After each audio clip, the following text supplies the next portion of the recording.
Welcome or welcome back to my channel where I talk about all things planning, journaling and stationaries. Thank you very much for tuning into today's video. This one is a little bit special one because if my editing goes smoothly and if I can upload to my normal Thursday evening calendar, this video will be the last one for the first year, and then tomorrow, the Friday 14th, is going to be the 1 year anniversary for this channel. Woohoo! So yeah, thank you so much for those of you who have already subscribed and followed along my videos.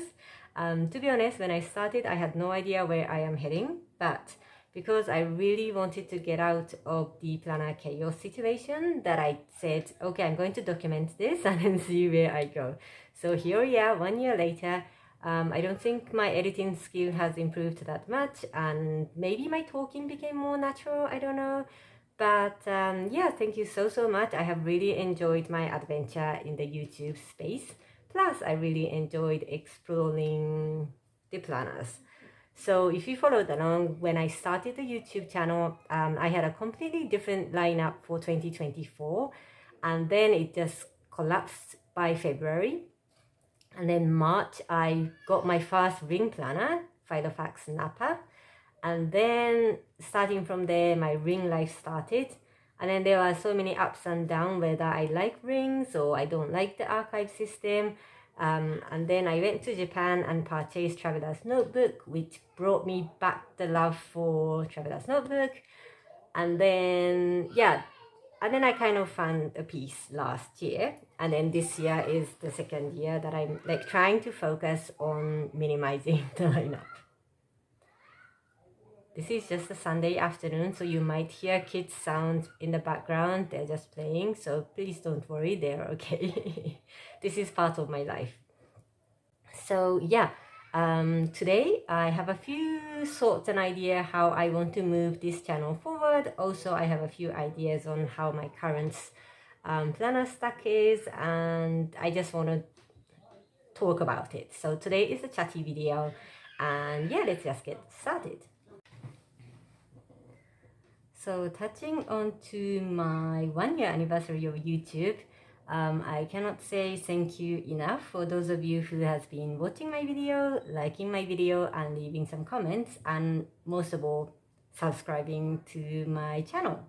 So thank you so much. I don't think I have managed to post every week without your support.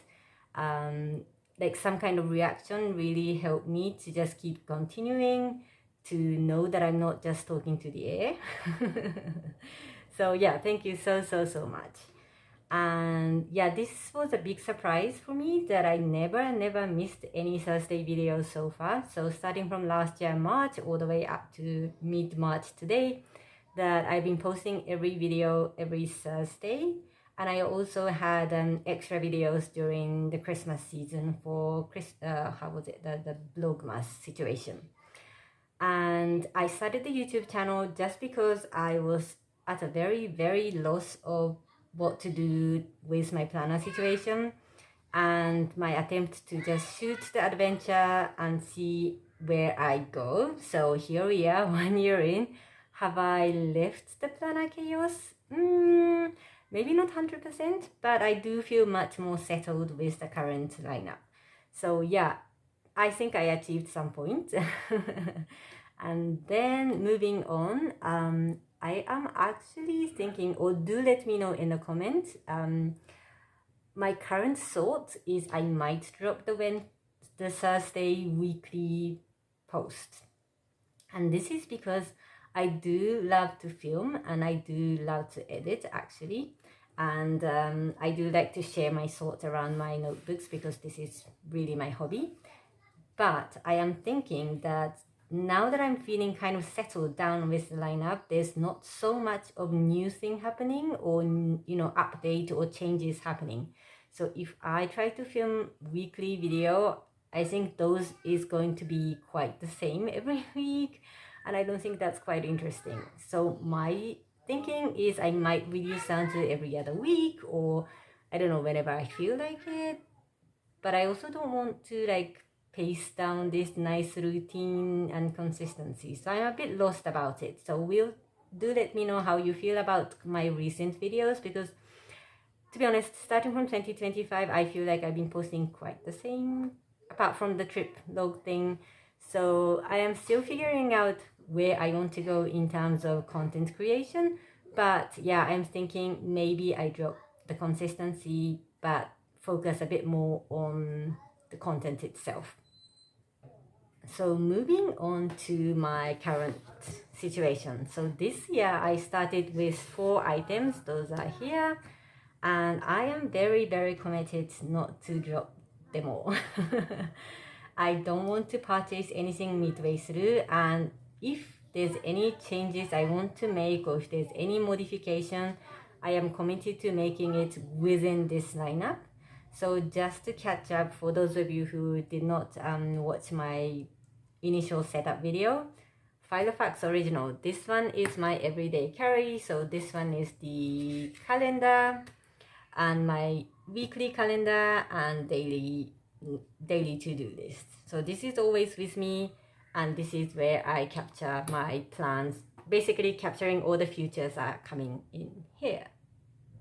And then this one is my daily journaling. I got the Hobonichi cousin for the first time in a long time. And my very big commitment for this year is to enjoy this vertical weekly. This is the main reason I decided to switch to this size. So I'm gonna run the whole 52 weeks with it. That's my main goal. And then also enjoy the daily journaling whenever I can. And then this one is like an extra book. Actually, I should do this one. And then this Hobonichi is, I've been talking about it forever, but I had a bit of an issue with how I store all the used up pages in the ring binder. So whatever I have done here and I want to keep forever, that will be captured in my Hobonichi weeks. So yes, it is a duplicate, but yeah, I am enjoying so far. And then this is the last one, Traveler's Notebook. This has 2 notebooks at the moment. One is my extra journaling book. Anything that does not fit here, or any rambling or brain dumping, comes in here. It also has my book journal, where I do a very, very minimal, simple, just kind of commonplace book, but whenever I finish a book, I put them here. So this is the lineup. I don't want to expand from here. Maybe reducing is okay, but I don't want to expand from here. That's like my biggest commitment for like a year 2 of Planner Chaos, I would say. And yes, normally January is my very hype month, so I just crush everything. I never miss any day in any notebooks. I nail it. And then around February, things starts, get some issue happens, life gets busy. I also had a business trip, which I quite like to log in my YouTube channel. And yeah, so there are some blank pages here and there, but that's also okay, because when you're playing around this notebook, if you try to be perfect with filling every details, that's way too much of a commitment, and that's not gonna happen. I know from the experience. So yeah, they are here, and I am so far so good. We are midway into March, and actually I had a bit of issue with this too. This is kind of okay actually. And then this is just an extra. This is basically notebook, so this is part of lineup, but this is nothing new for this year. It's the continuous thing that I've been using since last year. So basically those 3 are my key points, key items for like 2025 specific. And I already had a few hiccup with this one. So basically how I am using this is that weekly pages I normally update on almost daily basis. I just write the key appointment, 3 good things from the day, what we ate, and a weekly recap is happening here. And then at the back side is where I actually duplicate all the daily to-dos from here. comes here.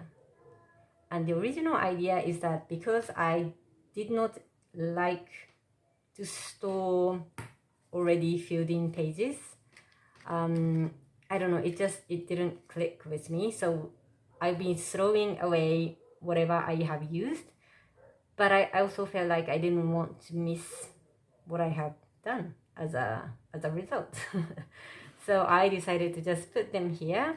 And then I have not done it for February yet, but I would just stick a few pictures here and there as a memory. And the idea is this book will be kept on my shelf forever, and this is like a nice memory. But of course, more than 2 months into this duplication, and especially in February when my work got very busy and very stressful, I was like, why am I duplicating? Why don't I just do everything here? So that is still with me. The idea of just getting away from this, just doing everything in my weeks is still within me. But I also notice February is normally that time when I start thinking about something and I want to do like some kind of switch, and that's normally triggers a complete planner chaos. So I just stuck on to the current lineup for the month of February, and then like now we are more than 10 days into March, but I am still doing this, but part of me is already saying I should just move myself purely into Hobonichi. But this is another planner lover confession, but I purchased this particular Filofax Pocket size for this year, 2025. Last year, I had already purchased another personal size ring binder. And then I also purchased paper cutter to make it happen. So all of those investments has been done in 2024, and I feel so bad if I just decide to get rid of this and move into here.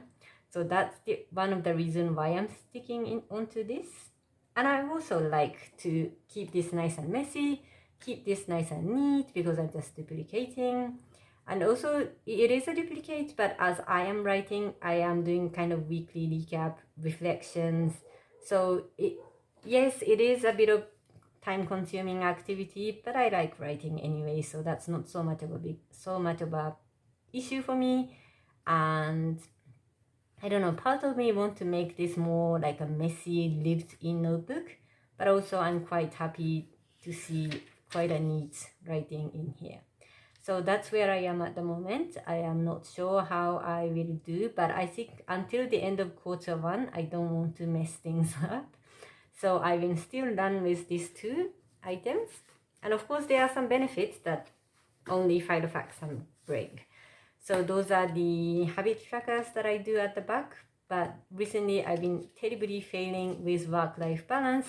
I haven't really played with those trackers and that, which is also the reason why I feel like I don't need anything. But yeah, they are nice trackers, so I should play a little bit more with them, which also lead me for, better habits, better life. So yeah, I don't know, because my life got busy, I kind of felt like maybe no need to do two of them, but we will see. And then Hobonichi is also one of the things, I don't know, this is just a time where I feel like romantic phase is gone. So I start thinking like, why am I even doing this? Because I already have a journal here, and then I have another journal here. And to be very honest, I did feel a little bit pressured that I need to use the daily pages. And yes, I have already given myself a grace that I don't need to fill everything up in my daily pages. And then my commitment is more on the weekly pages side. But at some point I did think about, but maybe I could have done this in Traveler's Notebook vertical, so I can just fit everything in here, and then there's less pressure of these pages. And to get myself out of that negative, I want to switch spiral, I actually enjoyed filling up this sheet. So this is 365 days checkoff sheets that are standard for English edition, but I got the Japanese edition, so it did not come with it. So I printed from Hobonichi website. Very easy, it was easy to print, just cut and stick. So this is available if you want. And I just colored all the pages that I had done some writing. So far, actually, interestingly, I only missed 2 days. And obviously, I'm not writing it every day. So, some are just like this, but even this is okay. So I just colored on the other side. And yeah, like some are half filled in. That's also fine. But I just not color coded, just colored the pages that I have actually done, and I was quite surprised. I'm doing quite well. So why am I already thinking that this was too much? So again, now I'm having a bit of doubt whether I like to continue or not. But so far I am doing it well, and I think I just stick with it. So for this side, the planning side and journaling side, last year me would have already purchased something new to just spice things up or just to change up the sceneries. But this year I am more committed to actually utilizing what I already have. So yeah, despite some busy February, trip occasions, and I don't know, just a bit of boredom from using the same thing for a while, I am still committed to using all the same notebooks. And if I really need to change something, I would just change how I use it. But I think they will stick with me for the time being. And this mindset is something that I didn't have last year. So I think within this 1 year, I kind of, how do you say, de-influenced myself. That yes, it's nice to see every other people using different notebooks and that, but at the end of the day, I already have this much. And I have already done quite a lot of investments last year. So this year is like focus on the usage side. So this is where I am after 1 year of YouTubing / exploring the planner options. And I am excited to see where I am heading to. So thank you very much for sticking to this chatty video, and I would love to update. I actually want to get out of this kind of boredom, not a negative, I would say, but like boredom situation. So I will find a way to spice it up, but within this. So thank you very much, and see you in the next video.